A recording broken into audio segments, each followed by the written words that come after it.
पहले जैसे चुनाव होते थे, एमसी से प्रधान बनता था। मैं तुझे मानता हूँ कि सही अगर डेमोक्रेटिक तरीके से आप बात करें तो ये सीधा जो चुनाव है तो इसका स्वागत की भी करते हैं, इसका जो इलेक्शन कमीशन ने जो किया है, क्योंकि पहले जो एमसी जीतते थे उसमें खरीद फरोख्त बड़ी ज़्यादा होती थी और यही नहीं पता होता था भी अध्यक्ष कौन बनेगा, और जो अपना खरीद फरोख्त के कारण दूसरी पार्टी या दूसरा आदमी, कोई धनाढ़ा आदमी खरीद के, जिनका कोई लोकतंत्र के साथ कोई मतलब ही नहीं था, चुनाव के साथ, चुनाव प्रक्रिया के साथ कोई मतलब नहीं था, वो अध्यक्ष बन जाते थे। इस बार सही मायने में देखो तो लोगों को सही मौका मिला है कि जो छोटी सरकार को चुनने का, और जैसे 4 आदमी खड़े हैं चुनाव में, उनको अपनी तसल्ली से भी कौन सही है कौन गलत है उसको वोट करेंगे, और अपना जो विकास कार्य जो रुके पड़े हैं कई सालों से वो पटड़ी पे दूसरी बार आ जाएंगे। कोई ऐसी बात नहीं है, ये तो भाईचारे का चुनाव है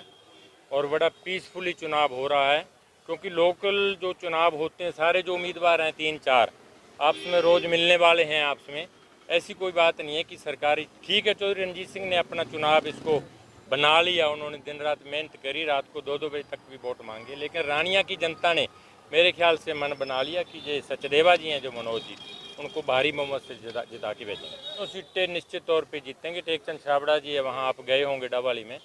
बड़े अच्छे मार्जिन से वो जीत रहे हैं, क्योंकि 5 बार वो एमसी रहे हैं पहले भी, और समाज में उनका अलग ही रुतबा है, और वहाँ भी सरकार जोर लगा रही है, लेकिन निश्चित तौर पे आप देख लेना 22 तारीख को जब रिजल्ट आएगा टेकचंद छाबड़ा जी जीतेंगे। ऐलनाबाद में जो हैं हमारे राजेश जी, तो वो कड़ी टक्कर दे रहे हैं। हालांकि वहाँ जो उम्मीदवार पहले कांडा जी थे जहाँ हमारे बाई इलेक्शन में, उन्होंने भी प्रेस्टीज इशू बना रखा है, और उनका काम तो यही है कि पैसे के बल पे मतलब चुनाव हर बार उन्होंने लड़ा है। लेकिन जो उपचुनाव था अगर देखा जाए तो किसान आंदोलन भी था, और 20,000-25,000 से जीतने वाली बात थी, लेकिन सरकार ने जिस तरीके से 100 करोड़ से ऊपर पैसा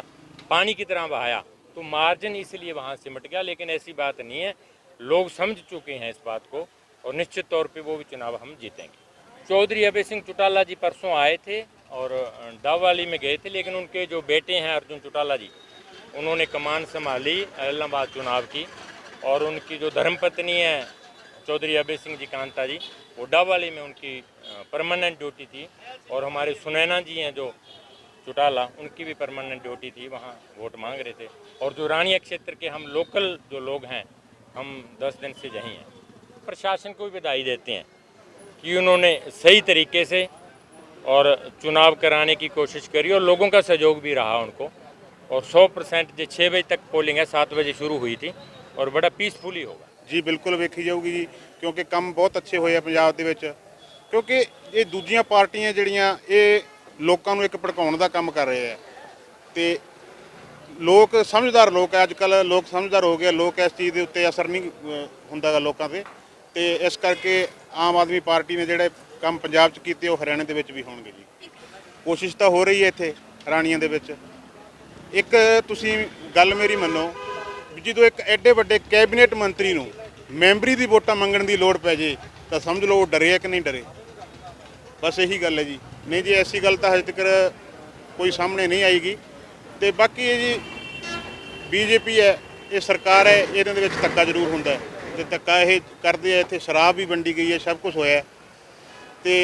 जिहड़ी साडी राजनीति है जी, असीं ना शराब कोई भी नशा, साडे असीं शपथ पत्र भी दिता सीगा भी असीं ना शराब वंडनी है ना पैसा वंडना है, असीं अपने ਕੰਮਾਂ ਦੇ ਨਾਲ राजनीति करनी है। दबाव तो नहीं जी कह सकते, क्योंकि अजकल दुनिया सियाणी हो गई है, कोई नहीं डरदा गा, पर मेन गल ये है भी ये धक्काशाही जरूर हो सकती है, इन्हां दी चलदी है, इन्हां दे मंत्री है, उस चीज़ का असर तो जरूर पैंदा है, पर हुण लोग सियाणे हो गए जी। बिल्कुल जी, कैबिनेट मंत्री तो वोटां मंग रहे हैं, पैसा भी बहुत वंडिया जा रहा है, तो ये कोई दो राय नहीं गी भी वो हुण पैसा सरकारी है या प्राइवेट है, उस चीज़ नूं मैं एवें सवाल नहीं उठा सकता, क्योंकि जिस चीज़ की मेरे को जानकारी नहीं है, पर पैसा जरूर वंडिया जा रहा है, लोगों को खरीदण की कोशिश की जा रही है, शराब वंडी जा रही है, बथेरा कुछ होया जी इत्थे, पर लोग ਸਮਝਦਾਰ ਹੋ ਗਏ ਆ ਤੇ ਲੋਕ ਨਾ ਤਾਂ ਸ਼ਰਾਬ ਤੇ ਨਾ ਨਸ਼ੇ ਤੇ ਐਤਕਰ ਵੋਟ ਇਨਸਾਫ ਤੇ ਪੈਣੀ ਹੈ ਜੀ।